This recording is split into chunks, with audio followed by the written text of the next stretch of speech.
வணக்கம். நீங்கள் இருந்து கொண்டிருப்பது சமூகத்தின் பிரதான செய்திகளுடன். செய்திகளுக்காக உங்களோடு இணைந்து கொள்ளும் நான் இராசரத்னம் மல்சன்.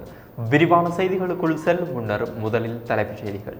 கொழும்பு தேசிய வைத்தியசாலையில் அனுமதிக்கப்பட்ட ரணில் வீட்டிலிருந்து வரும் உணவு. கைதுக்கு முன்னர் ரணில் வெளியிட்ட கருத்து தீயாய் பரவும் ஒளிப்பதிவு. ரணிலின் கதையெடுத்து அவசரமாக கூடும் எதிர்க்கட்சிகள் அனைத்து கட்சிகளுடன் இணைந்து போராடவும் ஐக்கிய தேசிய கட்சி சூளுரை. சிறு குற்றங்களுக்காக அரசியல் தலைவர்களை சிறையில் அடைக்கும் அனுர அரசு மகிந்த வருத்தம். செம்மணியில் ஆரம்பமான நீதியினூலும் கையொப்ப போராட்டம். டிஜிட்டல் அடையாள அட்டை திட்டத்திற்கு எதிர்ப்பு அடிப்படை உரிமைகள் மனு தாக்கல். அர்ஜுன் மகேந்திரனுக்கு நீதிமன்றம் அழைப்பாணை. வவுனியாவில் துவிச்சக்கர வண்டிகளுக்கு ஒளியூட்டக்கூடிய ஸ்டிக்கர்களை ஒட்டிய போலீசார்.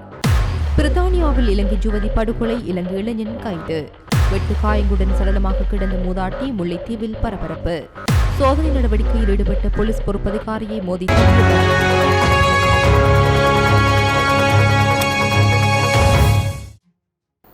முன்னாள் ஜனாதிபதி ரணில் விக்ரமசிங்கவின் உடல்நிலையை கருத்தில் கொண்டு வீட்டிலிருந்து உணவு பெற அனுமதிக்க வேண்டும் என்ற கோரிக்கை ஏற்றுக்கொள்ளப்பட்டுள்ளது. அத்துடன் இந்த ஆட்சியின் உண்மையான முகம் இப்போது வெளிவருவது போல் தெரிகின்றது. எல்லா துறைகளிலும் இடம்பெறும் இந்த அரசியல் பழிவாங்கலை நான் ஏற்றுக்கொள்ளவில்லை என்றும் முன்னாள் ஜனாதிபதி ரணில் விக்ரமசிங்க தெரிவித்துள்ளார். தான் கைது செய்யப்படுவதற்கு சற்று முன் நாட்டு மக்களுக்கு கூற விரும்பியதாக முன்னாள் ஜனாதிபதி ரணில் விக்ரமசிங்கே இவ்வாறு தெரிவித்துள்ளார். ஐக்கிய தேசிய கட்சியின் சிரேஷ்ட உறுப்பினர்கள் இன்று இணைந்து நடத்திய ஊடக சந்திப்பில் அகில விராஜ் காரியவசம் குரல் ஒலிப்பதிவின் மூலம் இதனை வெளிப்படுத்தியிருந்தமை குறிப்பிடத்தக்கது. இதேவேளை நாட்டில் இடம்பெற்றுக் கொண்டிருக்கும் ஜனநாயக முறல்களையும் அரசியல் பழிவாங்கலையும் இனி பார்த்துக் கொண்டிருக்கப் போவதில்லை எனவும் சகல கட்சிகளுடனும் இணைந்து ஜனநாயக போராட்டத்தை ஆரம்பிப்போம் எனவும் ஐக்கிய தேசிய கட்சியின் சிரேஷ்ட உறுப்பினர்கள் தெரிவித்துள்ளனர். ඒ දුන්න පණිවිඩය මම ඒක ඉදිරිපත් කරන්න ඕනේ. අපි හිතමු ඒක මේ අත්අඩංගුවට ගැනීමට පෙර කියලා හිතමු. ඒක තමයි ඒ පණිවිඩය මම මේ අවස්ථාවේ ඔබ හමුවේ දානවා. මම ඊයේම රට වෙනුවෙන් වැඩ කළේ. පුද්ගලික කාරණාවලට වැඩ කළා නැහැ. රට වෙනුවෙන් තමයි මම වැඩ කළේ. පුද්ගලික කාරණාවලට වැඩ කළා නැහැ.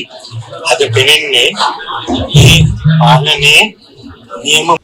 முன்னாள் ஜனாதிபதியின் கோரிக்கைகளுக்கு அனுமதி வழங்கப்பட்டதாக சிறைச்சாலை ஊடக பேச்சாளர் சிறைச்சாலை ஆணையாளர் நாயகம் ஜகத் வீரசிங் தெரிவித்தார். இந்த நிலையில் சிறைச்சாலையில் வைத்தியசாலையில் சிகிச்சை பெற்று வந்து முன்னாள் ஜனாதிபதி ரணில் விக்ரமசிங்கே கொழும்பு தேசிய வைத்தியசாலைக்கு மாற்றப்பட்டுள்ளார். முன்னாள் ஜனாதிபதியின் உடல்நிலையை பரிசோதித்து சிறைச்சாலை வைத்தியர்களின் பரிந்துரைகளுக்கு அமைய அவர் கொழும்பு தேசிய வைத்தியசாலையில் அனுமதிக்கப்பட்டுள்ளார். குற்றப்புலனாய்வு திணைக்களத்தால் கைது செய்யப்பட்டதைத் தொடர்ந்து 26ஆம் தேதி வரை விளக்குமறையில் வைக்கப்பட்டுள்ள ரணில் விக்ரமசிங்கே நேற்றிரவு சிறைச்சாலை வைத்தியசாலையில் அனுமதிக்கப்பட்டார். உயர் ரத்த அழுத்தம் மற்றும் அதிக சர்க்கரை அளவு காரணமாக முன்னாள் ஜனாதிபதியை சிறைச்சாலை வைத்தியசாலையில் அனுமதிக்குமாறு வைத்தியர்கள் பரிந்துரைத்தமை குறிப்பிடத்தக்கது.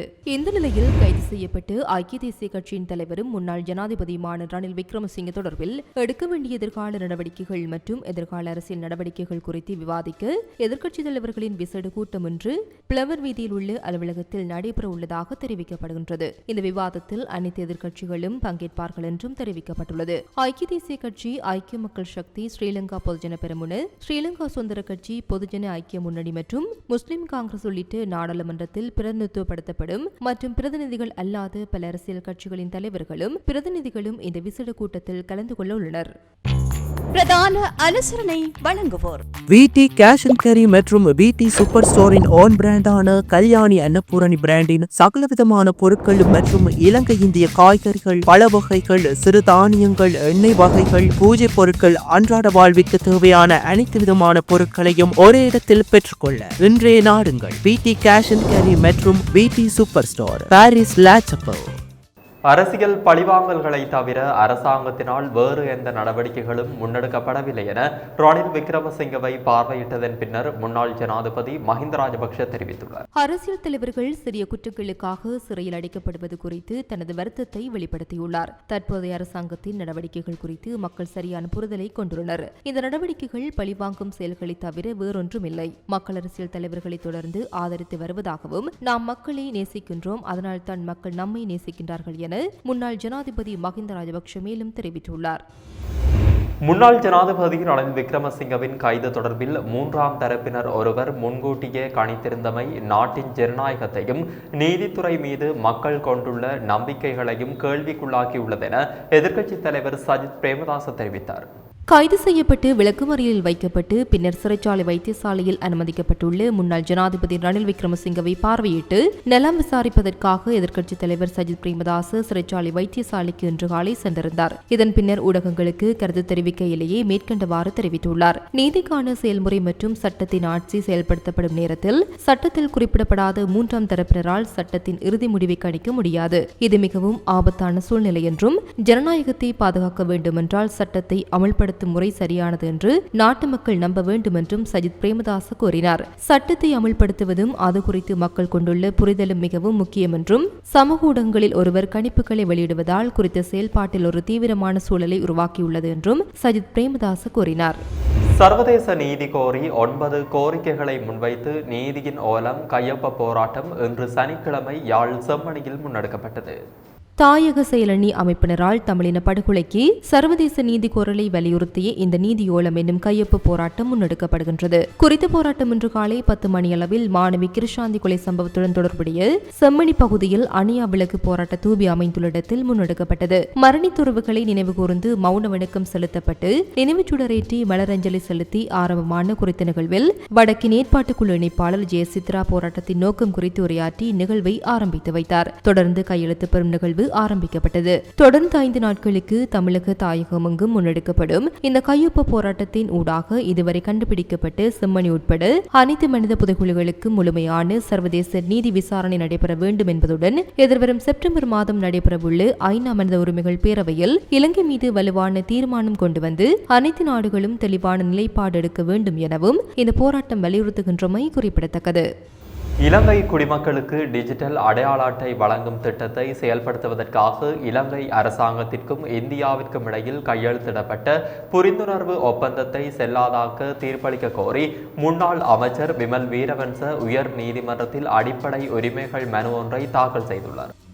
இந்த மனுவில் ஜனாதிபதி பிரதமர் ஹரணி அமரசூரிய டிஜிட்டல் பொருளாதார அமைச்சர் மற்றும் அமைச்சரவை உள்ளிட்ட 31 பேர் பிரதிவாதிகளாக குறிப்பிடப்பட்டுள்ளனர். ஜனவரி 27 மற்றும் ஜூன் 2 ஆகிய திகதிகளில் இது தொடர்பாக 2 அமைச்சரவை முடிவுகள் எடுக்கப்பட்டதாகவும் பொதுமக்களுக்கோ அல்லது நாடாளுமன்றத்துக்கோ தெரிவிக்காமல் அமைச்சரவை முடிவு எடுக்கப்பட்டதாகவும் மனுவில் குறிப்பிடப்பட்டுள்ளது. இந்த புரிந்துணர்வு ஒப்பந்தம் இலங்கை குடிமக்களின் பயோமெட்ரிக் தரவை இந்தியா அணுக அனுமதிக்கும் என்றும் இதன் மூலம் இந்தியா இலங்கையின் உள் விவகாரங்களில் தலையிட அனுமதிக்கும் என்றும் மனுவில் கூறப்பட்டுள்ளது. அரசாங்கத்தின் கொள்முதல் செயல்முறைக்கு மாறாக திட்டத்தை இந்திய நிறுவனத்திற்கு மாற்றுவதற்கான அரசாங்கத்தின் முடிவு தன்னிச்சையானது மற்றும் சட்டவிரோதமானது என்று மனுவில் சுட்டிக்காட்டப்பட்டுள்ளது. மத்திய வங்கியின் முன்னாள் ஆளுநர் அர்ஜுன் மகேந்திரனை நீதிமன்றில் ஆஜராகுமாறு கொழும்பு நீதவான் நீதிமன்றம் அழைப்பாணை விடுத்துள்ளது. எதிர்வரும் செப்டம்பர் மாதம் 26ஆம் தேதி நீதிமன்றத்தில் முன்னிலையாகுமாறு அவருக்கு இந்த அழைப்பாணை விடுக்கப்பட்டுள்ளது. 2015ஆம் ஆண்டு பெரும் பரபரப்பை ஏற்படுத்திய மத்திய வங்கி பிணைமுறி மோசடி சம்பவத்தில் மத்திய வங்கியின் முன்னாள் ஆளுநர் அர்ஜுன் மகேந்திரன் சந்தேக நபராக பெயரிடப்பட்டுள்ளமை குறிப்பிடத்தக்கது. வவுனியா நகரில் வாகன போக்குவரத்தினால் விபத்துக்கள் அதிகரித்த நிலையில் துவிச்சக்கர வண்டிகளுக்கு ஒளியூட்டக்கூடிய ஸ்டிக்கர்களை ஒட்டும் பணியினை போக்குவரத்து போலீசார் முன்னெடுத்துள்ளனர்.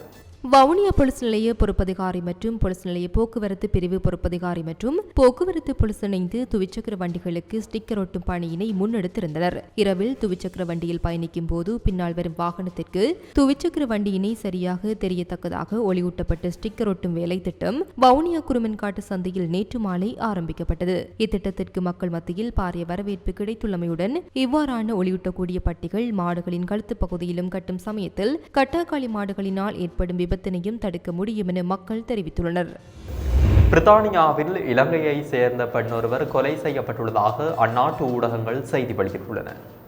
காரடிப் பகுதியில் வசிக்கும் 32 வயதான நிரோதா கல்பானி நிவுன்ஹெல்ல என்ற பெண்ணை இவ்வாறு கொலை செய்யப்பட்டுள்ளார். கடந்த 21ஆம் தேதி காலை பெண்ணொருவர் இரத்த காயங்களுடன் உள்ளதாக போலீசாருக்கு தகவல் வழங்கப்பட்டது. சம்பவ இடத்திற்கு சென்று அவசர உதவிக்குழுவினர் குறித்த பெண் உயிரிழந்தமை உறுதி செய்துள்ளனர். சம்பவம் தொடர்பில் 37 வயதான மற்றொரு இலங்கையர் கைது செய்யப்பட்டு விளக்குமறியலில் வைக்கப்பட்டுள்ளார். இதேவேளை குறித்த கொலை சம்பவம் தொடர்பில் மேலதிக தகவல்கள் தெரிந்தவர்கள் அல்லது சவுத் மோர்கன் பிளேஸ் அல்லது சீவோல் வீதி பகுதியில் சாம்பல் நிற போர்ட் பியஸ்டா காரை கண்டவர்கள் அது பற்றிய தகவல்களை வழங்குமாறு போலீசார் பொதுமக்களிடம் கோரிக்கை விடுத்துள்ளனர்.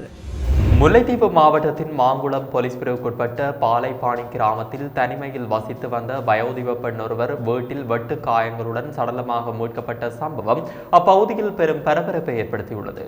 குறித்த விடயம் தொடர்பில் மேலும் தெரிய வருகையில் மாந்திகளுக்கு பிரதேச செயலாளர் பிரிவின் பாலைப்பாணி கிராமத்தில் தனிமையில் வசித்து வந்து ராமசாமி ராமாஜி என்னும் 70 வயதான மூதாட்டியை இவ்வாறு உயிரிழந்துள்ளார். மூதாட்டி வீட்டில் சடலமாக கிடப்பதாக கிராமத்தவர்களால் நேற்று மாலை மாங்குளம் போலீசாருக்கு தகவல் வழங்கப்பட்டது. இந்த நிலையில் சம்பவ இடத்திற்கு சென்று மாங்குளம் போலீசார் விசாரணைகளை மேற்கொண்டு வருவதோடு இன்று காலை கிளிநொச்சி தடவியல் போலீசார் சம்பவ இடத்திற்கு வருகை தந்து விசாரணைகளை முன்னெடுத்துள்ளனர். சடலத்தை நீதிபதி பார்வையிட்டதன் பின்னர் மேலதிக நடவடிக்கைகள் முன்னெடுக்கப்பட உள்ளன. மூதாட்டியிடமிருந்து நகை உள்ளிட்ட பொருட்களை களவாடுவதற்காக வெட்டி கொலை செய்யப்பட்டிருக்கலாம் என சந்தேகம் வெளியிடப்பட்டுள்ள நிலையில் மாங்குளம் போலீசார் மேலதிக விசாரணைகளை மேற்கொண்டு வருகின்றனர். கிளிநொச்சி தருமபுரம் பகுதியில் மனநலம் பாதிக்கப்பட்டவரின் வெட்டுக்கு இலக்காகி தாயும் சகோதரனும் வைத்தியசாலையில் அனுமதிக்கப்பட்டுள்ளனர். குறித்த சம்பவமானது நேற்று பிற்பகல் இடம்பெற்றுள்ளது. வாழ்வெட்டு கிழக்கான தாயும் சகோதரனும் கிளிநொச்சி மாவட்ட பொது வைத்தியசாலையில் அனுமதிக்கப்பட்ட நிலையில் மேலதிக சிகிச்சைகளுக்காக தாயார் யாழ் போதனா வைத்தியசாலைக்கு மாற்றப்பட்டுள்ளார். மனநலம் பாதிக்கப்பட்டவரை போலீசார் கைது செய்துள்ளதுடன் நீதிமன்ற அனுமதியுடன் வைத்தியசாலையில் அனுமதித்துள்ளனர். சம்பவம் தொடர்பாக தருமபுரம் போலீசார் விசாரணைகளை மேற்கொண்டு வருகின்றனர். விசேட சோதனை நடவடிக்கையில் ஈடுபட்டிருந்த களுத்துறை வடக்கு போலீஸ் நிலைய பொறுப்பதிகாரி பிரதான போலீஸ் பரிசோதகர் துஷார சில்வா மீது வேன் ஒன்று மோதியுள்ளது. பாணந்துறை திசையிலிருந்து களத்துத்துறை நோக்கி பயணித்த போது வஸ்கடுவு வாடியமென்கடு பகுதியில் நேற்றிரவு இவ்வாறு வேன் மோதியதாக களுத்துறை வடக்கு போலீசார் தெரிவித்தனர். விபத்தில் காயமடைந்த போலீஸ் பொறுப்பதிகாரி கொழும்பு தேசிய வைத்தியசாலைக்கு மாற்றப்பட்டுள்ளதாக போலீசார் மேலும் தெரிவித்தனர். வேன் போலீசாரால் பொறுப்பேற்கப்பட்டுள்ளதுடன் சாரதி கைது செய்யப்பட்டதாக தெரிவிக்கப்படுகின்றது. இலங்கை கிரிக்கெட் அணியின் முன்னாள் வீரர் லசித் மலிங்க முன்னாள் ஜனாதிபதி மஹிந்த ராஜபக்ஷவை நேரில் சென்று நலம் விசாரித்துள்ளார். இந்த சந்திப்பு மஹிந்த ராஜபக்ஷவின் இல்லத்தில் நடைபெற்றது. மஹிந்த ராஜபக்ஷவின் பதவிக்காலத்தின் போது தாம் இலங்கை கிரிக்கெட் அணியில் விளையாடியது குறித்து கலந்துரையாடியதோடு அதற்கு தமது நன்றிகளையும் லசித் மலிங்க தெரிவித்துள்ளார். இந்த சந்திப்பு குறித்து லசித் மலிங்க தமது பேஸ்புக் பக்கத்தில் பதிவொன்றையும் இட்டுள்ளார். இத்துடன் சமூகத்தின் இன்றைய பிரதான செய்திகள் நிறைவடைகின்றன. தொடர்ந்தும் சமூகத்துடன் இணைந்திருங்கள். நன்றி, வணக்கம். இது போன்ற செய்திகளை தெரிந்து கொள்ள சமூகம் நியூஸ் சேனலை சப்ஸ்கிரைப் செய்து அருகில் உள்ள பெல் பட்டனை கிளிக் செய்யுங்கள். மேலும் இது போன்ற செய்திகளை உடனுக்குடன் தெரிந்து கொள்ள சமூகமீடியா.com என்ற இணையதளத்தின் வாயிலாகவும் எங்களுடன் இணைந்திருங்கள்.